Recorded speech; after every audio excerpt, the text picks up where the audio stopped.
क्या आपने कभी खुद से यह सवाल किया है, सच्ची स्पिरिचुअलिटी आखिर है क्या? क्या ये सिर्फ पूजा पाठ करने में है? क्या ये घंटों तक आंखें बंद करके ध्यान लगाने में है? या फिर ये सिर्फ उन लोगों के लिए है जो पहाड़ों पर जाकर सन्यासी बन जाते हैं? ये सवाल अचानक हल्के नहीं लगते, क्योंकि हमारी रोजमर्रा की जिंदगी में स्पिरिचुअलिटी को लेकर बहुत सारे मिथ्स और गलतफहमियां हैं। कुछ लोग सोचते हैं स्पिरिचुअलिटी मतलब रिचुअल्स करना। कुछ मानते हैं स्पिरिचुअलिटी का मतलब है कि इंसान पूरी तरह दुनिया से दूर हो जाए, और कुछ तो इसे एक बहुत भारी भरकम शब्द समझकर सोचते भी नहीं। लेकिन सच ये है कि स्पिरिचुअलिटी उतनी जटिल नहीं जितनी हम समझ लेते हैं। असल में ये बहुत ही सिंपल और प्रैक्टिकल है, पर सिंपल चीजों को ही हम अक्सर सबसे ज्यादा मिस कर जाते हैं। जरा सोचिए, सुबह उठते ही आपकी आंख सबसे पहले किस चीज पर जाती है? शायद आपके फोन की स्क्रीन पर। WhatsApp messages, Instagram notifications, emails. दिन की शुरुआत ही भाग दौड़ और कंपैरिजन से होती है, और उस पल में शायद आपको अंदर से हल्की बेचैनी महसूस होती होगी। कभी ट्रैफिक में फंसे हों और अचानक मन में आया हो, काश मैं यहां से गायब हो पाता, सब कुछ रुक जाए। कभी फैमिली या दोस्तों के बीच बैठे हों, सब हंस रहे हों, बातें कर रहे हों, और आप अंदर से खालीपन महसूस करते हो।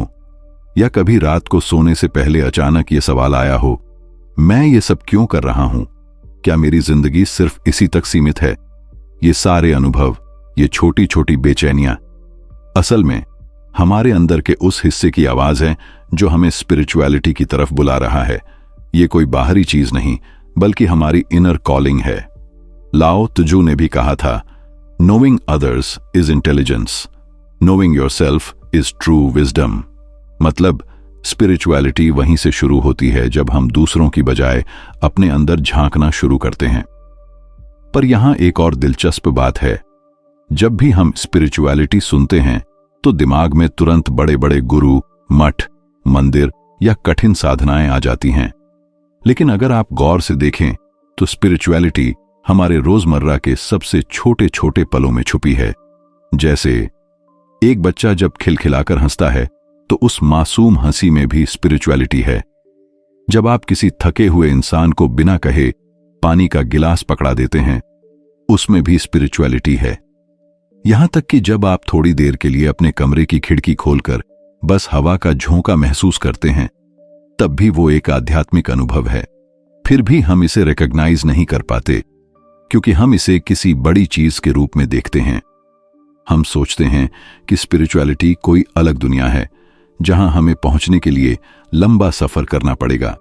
लेकिन लाओ त्जू का टाओइज्म हमें सिखाता है कि स्पिरिचुअलिटी हमारी रोजमर्रा की जिंदगी के बीच ही बह रही है।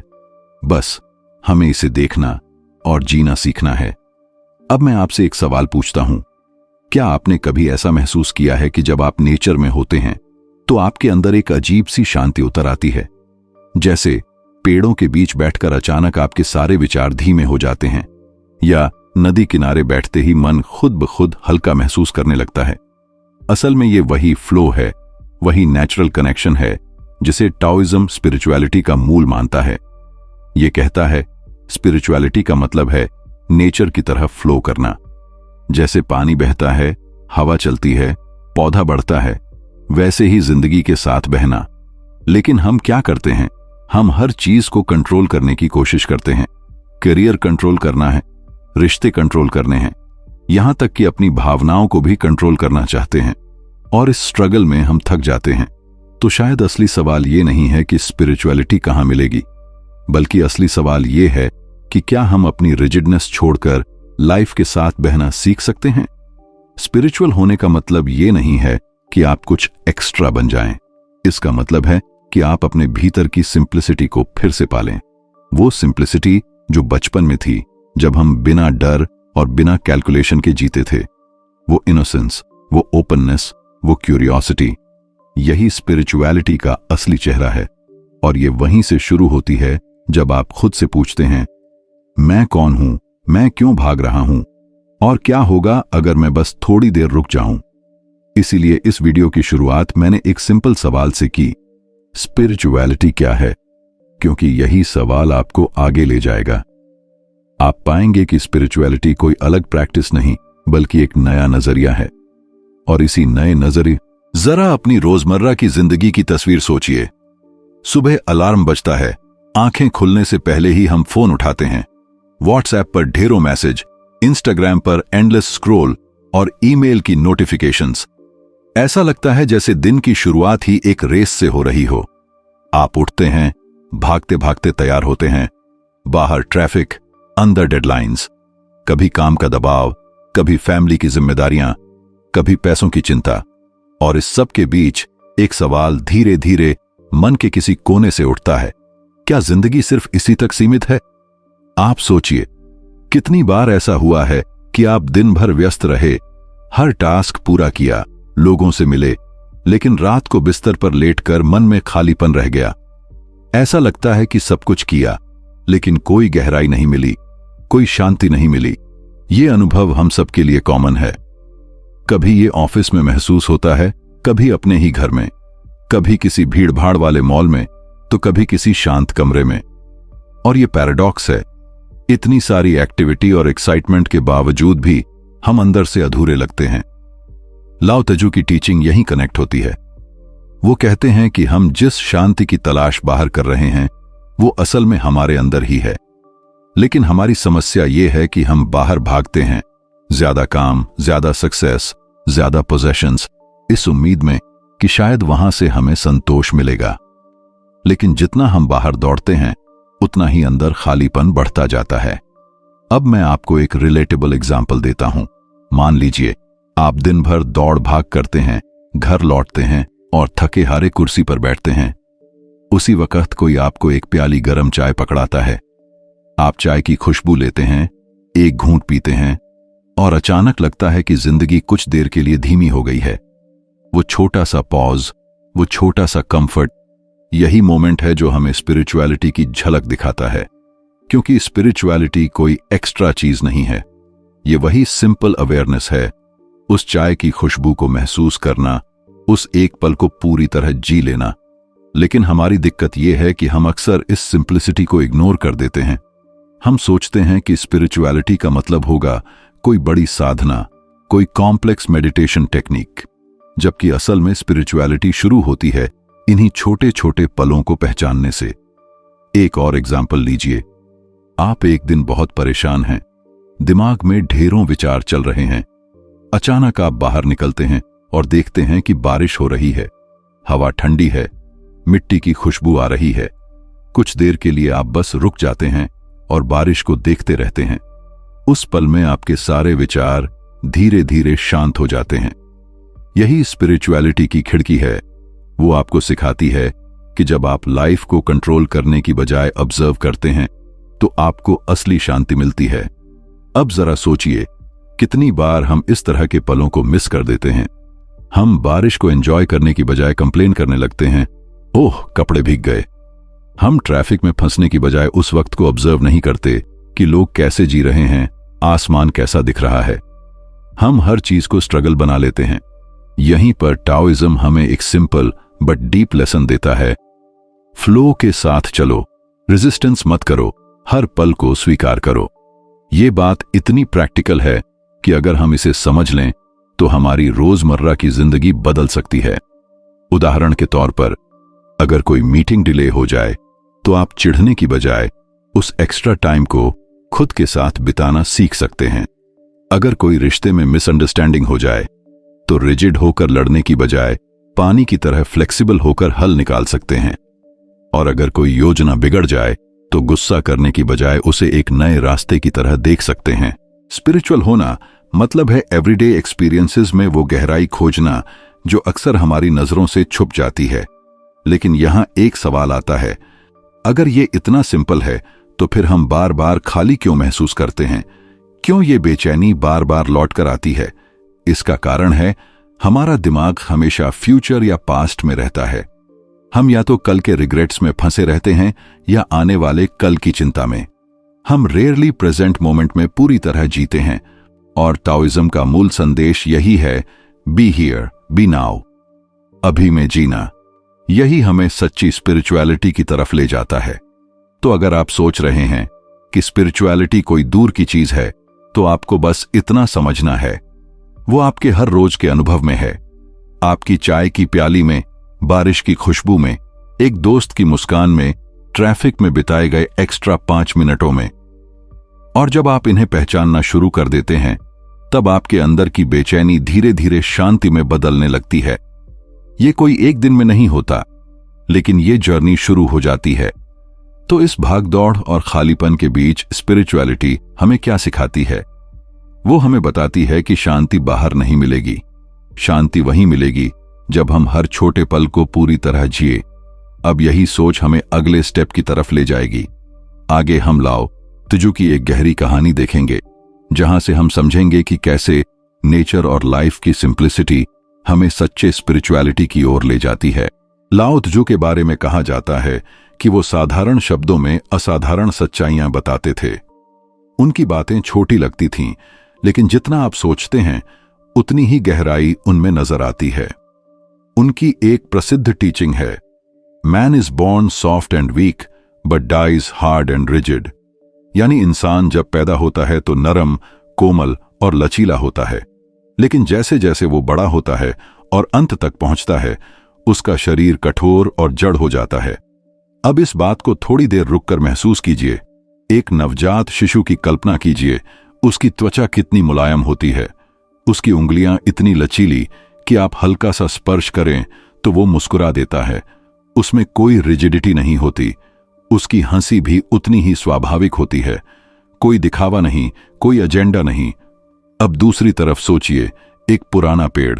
जब वो हरा भरा होता है तो उसकी डालियां झुक सकती हैं, हवा के साथ स्वे कर सकती हैं, लेकिन जब वो सूख जाता है तो उसकी शाखें कठोर हो जाती हैं और जरा सी हवा चले तो वो टूट जाती है। लाओ त्जू कहना ये चाहते हैं कि असली ताकत कठोर होने में नहीं, नरम बने रहने में है। रिजिड चीजें टूट जाती हैं, लेकिन लचीली चीजें बची रहती हैं। यानी सॉफ्टनेस ही सर्वाइवल है। अब इसे अपनी जिंदगी से जोड़कर देखिए। हम बचपन में कितने फ्लेक्सिबल होते हैं। छोटी सी बात पर हंस पड़ते हैं, छोटी सी चीज से खुश हो जाते हैं। लेकिन जैसे जैसे हम बड़े होते जाते हैं, हमारे विचार कठोर हो जाते हैं। हम सोचने लगते हैं ऐसा ही होना चाहिए, ये रूल है, मेरे हिसाब से दुनिया को चलना चाहिए। और जब दुनिया हमारी रिजिड सोच के हिसाब से नहीं चलती तो हम टूटने लगते हैं। तनाव, गुस्सा, निराशा, ये सब उसी रिजिडिटी के परिणाम हैं। लाओ त्जू की ये टीचिंग सिर्फ इंसान पर ही नहीं बल्कि पूरे नेचर पर लागू होती है। सोचिए, पानी क्यों ताकतवर है? क्योंकि वो लचीला है। वो किसी भी आकार में ढल सकता है। गिलास में डालो तो गिलास का रूप ले लेता है, नदी में बहता है तो नदी का, और चट्टानों से टकराकर भी धीरे धीरे उन्हें काट देता है। पानी कभी रिजिड नहीं होता और यही उसकी सबसे बड़ी शक्ति है। अब मैं आपको एक छोटी सी कहानी सुनाता हूं। चीन के एक गांव में एक बूढ़ा किसान रहता था। उसके खेतों में पानी की नहरें थीं। गांव वाले अक्सर हैरान होते थे कि उसके खेत हमेशा हरे भरे रहते थे, जबकि बाकी जगह सूखे पड़ जाते थे। एक दिन किसी ने उससे पूछा, तुम्हारा राज क्या है? किसान मुस्कुराया और बोला, मैं पानी को जबरदस्ती कहीं ले जाने की कोशिश नहीं करता। मैं सिर्फ उसका रास्ता साफ कर देता हूं। जहां उसे बहना होता है वहां वो खुद पहुंच जाता है। इस कहानी में गहरी सीख है। पानी की तरह ही जिंदगी भी है। अगर हम रिजिड होकर हर चीज को कंट्रोल करने की कोशिश करेंगे तो हम थक जाएंगे और टूट जाएंगे। लेकिन अगर हम फ्लो को स्वीकार कर लें, रास्ते को साफ कर दें, तो जिंदगी खुद अपनी दिशा बना लेगी। अब जरा सोचिए, हमारी रोजमर्रा की परेशानियों पर यह सीख कितनी लागू होती है। जब कोई हमारे अकॉर्डिंग बिहेव नहीं करता तो हम रिजिड हो जाते हैं और दुखी हो जाते हैं। जब कोई सिचुएशन हमारी प्लानिंग से अलग निकलती है तो हम टूट जाते हैं। जब हमारी इच्छाएं पूरी नहीं होती तो हम गुस्सा करने लगते हैं। अगर हम सोचें तो लाओ त्जू की बातें सिर्फ 2500 साल पहले की नहीं है। उनकी सीख आज के वैज्ञानिकों और आधुनिक दार्शनिकों की खोजों से भी मेल खाती है। यही इस फिलॉसफी की सबसे बड़ी खूबसूरती है। यह टाइमलेस है। जब लाओ त्सू कहते हैं कि सॉफ्टनेस ही असली स्ट्रेंथ है, तो यह कोई वेग पोएटिक स्टेटमेंट नहीं है। साइकोलॉजी, न्यूरोसाइंस और इवन लीडरशिप स्टडीज इस विचार को सपोर्ट करते हैं। मनोविज्ञान से शुरुआत करते हैं। स्टैनफोर्ड यूनिवर्सिटी के प्रसिद्ध साइकोलॉजिस्ट कैरल ड्वेक का एक बहुत जाना माना रिसर्च है, growth mindset versus fixed mindset. Dweck कहती हैं कि जिन लोगों का माइंडसेट रिजिड होता है, यानी वो मानते हैं कि उनकी एबिलिटीज और सिचुएशंस परमानेंट हैं, वो जल्दी हार मान जाते हैं। लेकिन जिनका माइंडसेट फ्लेक्सिबल होता है, यानी जो बदलाव और सीखने को स्वीकार करते हैं, वही असली रेजिलियंस दिखाते हैं। अब ध्यान दीजिए, यहां फ्लेक्सिबिलिटी सिर्फ एक एटीट्यूड नहीं, बल्कि सक्सेस और फुलफिलमेंट का आधार है। क्या ये वही बात नहीं है जो लाओ त्सू ने कहा था कि रिजिड चीज टूट जाती है और फ्लेक्सिबल चीज सरवाइव करती है? एक और स्टडी हार्वर्ड मेडिकल स्कूल की है। उन्होंने पाया कि जो लोग मेडिटेशन और माइंडफुलनेस प्रैक्टिसेस करते हैं, उनमें स्ट्रेस हार्मोन कॉर्टिजोल का लेवल कम होता है। माइंडफुलनेस का मूल सार यही है कि आप चीजों को कंट्रोल करने की बजाय उन्हें ऑब्जर्व करते हैं और एक्सेप्ट करते हैं। यही तो टाओइज्म का मूल है। फ्लो को रेजिस्ट मत करो, बल्कि उसमें मर्ज हो जाओ। विज्ञान भी अब मान रहा है कि एक्सेप्टेंस और सरेंडर मनुष्य की मानसिक और शारीरिक सेहत के लिए जरूरी है। अगर हम लीडरशिप की दुनिया में देखें तो जिम कॉलिंस नाम के मैनेजमेंट एक्सपर्ट ने अपनी किताब गुड टू ग्रेट में लिखा है कि महान लीडर्स वे नहीं होते जो कठोर कंट्रोल रखते हैं, बल्कि वे होते हैं जो ह्यूमिलिटी के साथ अडैप्ट करना जानते हैं। उन्होंने इसे लेवल 5 लीडरशिप कहा, यानी जो लीडर बाहर से हम्बल दिखता है, वही भीतर से सबसे मजबूत होता है। अब इसे लाओ त्सू की पंक्ति से जोड़कर देखिए, सर्वश्रेष्ठ नेता वह है जिसके होने का लोगों को पता ही न चले, और जब उसका काम पूरा हो जाए तो लोग कहें, हमने खुद किया। यह ह्यूमिलिटी और सॉफ्टनेस ही असली शक्ति है। स्पिरिचुअल टेक्स्ट्स में भी इस थॉट की इको सुनाई देती है। भगवद गीता में कृष्ण अर्जुन से कहते हैं, योगस्था कुरु कर्माणे, यानी जो भी करो लेकिन अटैचमेंट छोड़कर करो। अटैचमेंट छोड़ना सरेंडर है, और सरेंडर करना कमजोरी नहीं, बल्कि क्लैरिटी की सबसे ऊंची अवस्था है। यही टाओ की भी भाषा है। पश्चिमी परंपरा में भी जीसस क्राइस्ट ने कहा था, blessed are the meek for they shall inherit the earth, यानी विनम्र और जेंटल लोग ही धरती के असली वारिस होंगे। हर परंपरा, हर संस्कृति में सॉफ्टनेस को स्ट्रेंथ से जोड़ा गया है। आधुनिक विज्ञान भी इस पैराडॉक्स को बायोलॉजिकल स्तर पर समझाता है। न्यूरोसाइंटिस्ट रिचर्ड डेविडसन के अनुसार जिन लोगों में इमोशनल फ्लेक्सिबिलिटी अधिक होती है, उनका प्रीफ्रंटल कॉर्टेक्स और एमिग्डाला बेहतर तालमेल बनाते हैं। इसका मतलब यह है कि उनका दिमाग स्ट्रेस और कॉन्फ्लिक्ट को हैंडल करने में ज्यादा एफिशिएंट होता है। वहीं रिजिड और ओवर कंट्रोलिंग लोग अक्सर एमिग्डाला हाईजैक का शिकार हो जाते हैं, यानी उनका दिमाग गुस्से और डर में फंस जाता है। सरल शब्दों में कहें तो सॉफ्टनेस सिर्फ स्पिरिचुअल विजडम नहीं है, यह न्यूरोसाइंस द्वारा प्रूवन एक प्रैक्टिकल एडवांटेज भी है। अब जरा एक कोट पर रुकते हैं। एलन वॉट्स, जो टाओइज्म और ज़ेन पर गहरी बातें करते थे, उन्होंने कहा था, trying to control the future is like trying to take the master carpenter's tools, you'll only hurt yourself. इस लाइन में वही विजडम है जो लाओ त्सू ने सदियों पहले कहा था। कंट्रोल छोड़ना सरेंडर नहीं, बल्कि खुद को चोट से बचाना है।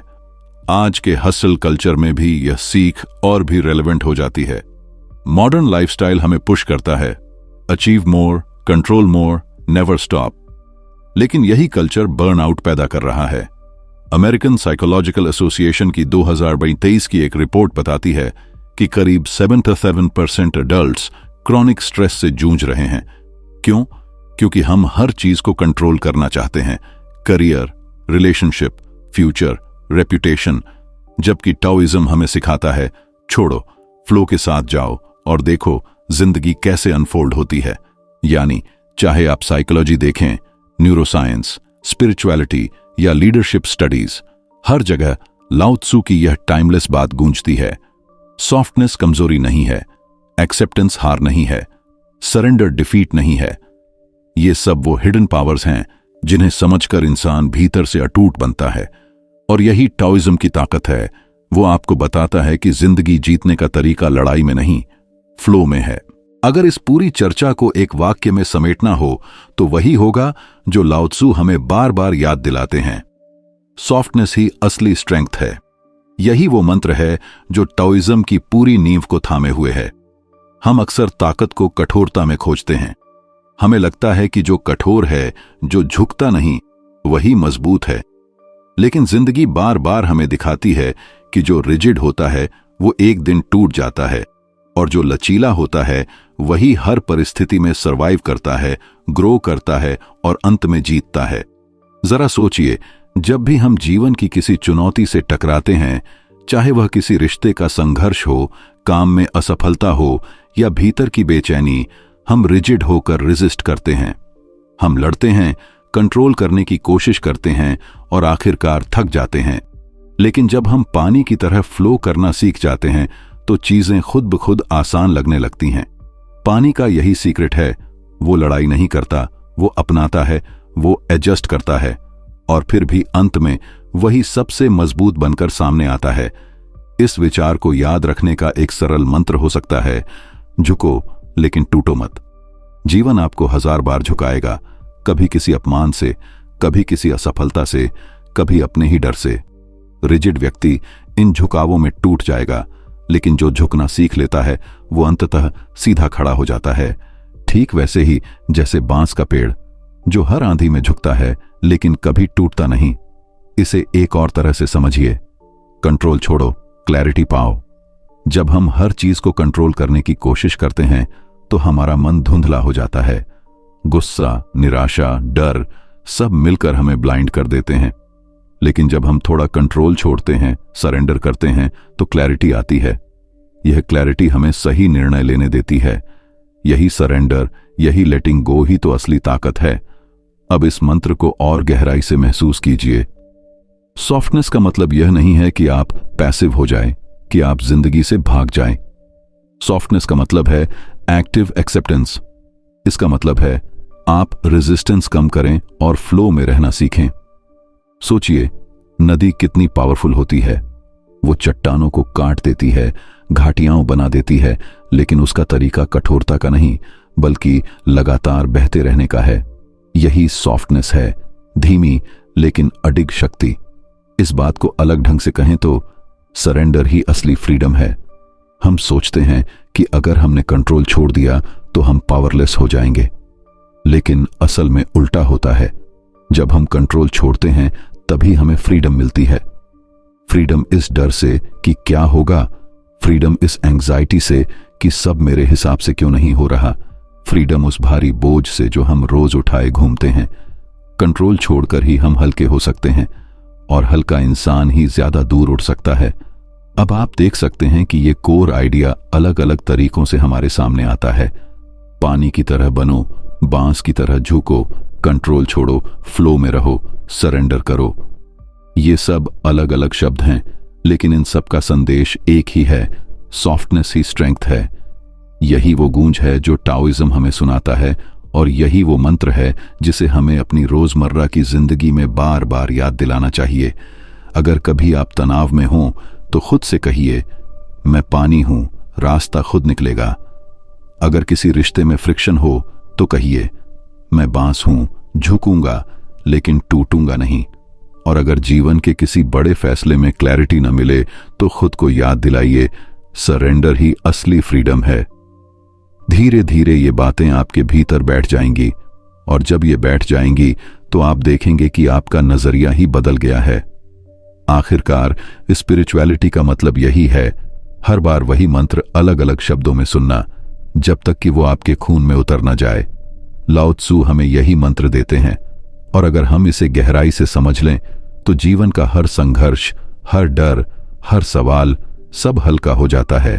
अब सवाल आपसे है, क्या आप रिजिड पत्थर की तरह जीना चाहते हैं जो हर टक्कर पर टूट सकता है, या आप पानी की तरह बनना चाहेंगे जो हर बाधा से रास्ता निकाल लेता है? यह चुनाव हर दिन, हर पल आपके सामने खड़ा होता है। जिंदगी हमें बार बार चुनौतियां देती है, कभी छोटे रूप में जैसे किसी का गलत शब्द, कभी बड़े रूप में जैसे असफलता, रिश्तों में टूटन या अचानक आई मुश्किलें। हर बार हमें तय करना होता है कि हम रिजिड होकर लड़ेंगे या फ्लेक्सिबल होकर फ्लो करेंगे? सोचिए, अगर आप रिजिड रहते हैं तो हर इंसल्ट आपके ईगो को चोट पहुंचाएगा, हर असफलता आपको हिला देगी, हर अनिश्चितता आपको बेचैन कर देगी। लेकिन अगर आप पानी की तरह होते तो वही इंसल्ट आपके लिए ग्रोथ का अवसर बन जाता, वही असफलता आपको नए रास्ते दिखा देती, वही अनसर्टेनिटी आपके भीतर क्यूरियोसिटी जगाती। यही फर्क है रिजिडिटी और सॉफ्टनेस में, और यही असली चैलेंज है। क्या आप इस सॉफ्टनेस को अपनी ताकत बना सकते हैं? मैं आपको एक छोटा सा प्रयोग करने की चुनौती देता हूं। अगले 7 दिनों तक बस एक चीज की प्रैक्टिस कीजिए, रेजिस्टेंस कम करना। जब भी कोई चीज आपके हिसाब से ना हो तो रिजिड होकर रिएक्ट करने की बजाय पॉज कीजिए, गहरी सांस लीजिए और खुद से कहिए, मैं पानी हूं, मुझे रास्ता मिलेगा। यह छोटा सा मंत्र आपकी सोच को बदलना शुरू कर देगा। हो सकता है पहले दिन मुश्किल लगे, हो सकता है आप भूल भी जाए, लेकिन अगर आप सिंसियरली कोशिश करेंगे तो धीरे धीरे आपका नजरिया बदलने लगेगा। सोचिए, अगर सिर्फ 1 हफ्ते की यह प्रैक्टिस आपके भीतर इतनी शांति और क्लैरिटी ला सकती है, तो 1 महीने, 1 साल या पूरी जिंदगी तक इसे अपनाने से आप कितने हल्के और मजबूत हो सकते हैं। यही टॉइज्म की असली ब्यूटी है। यह कोई डिस्टेंट फिलॉसफी नहीं है जिसे समझने के लिए सालों की मेडिटेशन या कठिन साधना चाहिए। यह तो रोजमर्रा के छोटे छोटे जेस्चर्स में है, थोड़ा झुकना, थोड़ा छोड़ना, थोड़ा फ्लो करना। अब मैं आपसे सीधा सवाल पूछना चाहता हूं, क्या आप अगले 7 दिनों तक यह चैलेंज लेंगे? क्या आप रिजिड से फ्लेक्सिबल बनने की दिशा में पहला कदम उठाएंगे? अगर हां, तो कमेंट में लिखिए, मैं पानी की तरह बहूंगा। यह सिर्फ एक शब्द नहीं होगा, बल्कि आपके कमिटमेंट का प्रतीक होगा। और जब आप इसे लिखेंगे तो आप खुद को यह वादा करेंगे कि आप सॉफ्टनेस को वीकनेस नहीं बल्कि स्ट्रेंथ मानेंगे। और अगर यह वीडियो आपको सोचने पर मजबूर कर रहा है, अगर आपको लगता है कि ये बातें आपके दिल को छू रही हैं, तो इस जर्नी को यहीं मत रोकिए। और भी ऐसी गहरी बातें, और भी ऐसे टाइमलेस लेसन्स हम आगे एक्सप्लोर करेंगे। इसलिए चैनल को सब्सक्राइब कीजिए और बेल आइकॉन जरूर दबाइए, ताकि जब भी नई विजडम आए वो सबसे पहले आप तक पहुंचे। आपके एक छोटे से लाइक और कमेंट से हमें भी ये महसूस होता है कि ये यात्रा सिर्फ मेरी नहीं बल्कि हमारी है। और यही सॉफ्टनेस, यही कनेक्शन ताओ की असली झलक है। तो बताइए, क्या आप रिजिड पेड़ बनना चाहेंगे या लचीला बांस? पत्थर बनकर टूटना चाहेंगे या पानी बनकर हर बाधा को पार करना? याद रखिए, लाओ त्सु ने कहा था, a journey of 1000 miles begins with a single step. शायद आपके जीवन की सबसे गहरी जर्नी, स्पिरिचुअलिटी की जर्नी, आज से ही शुरू हो सकती है। बस आपको पहला स्टेप लेना है। तो चलिए, इसी सवाल के साथ मैं आपसे विदा लेता हूं। क्या आप इस फ्लो को अपनाने के लिए तैयार हैं?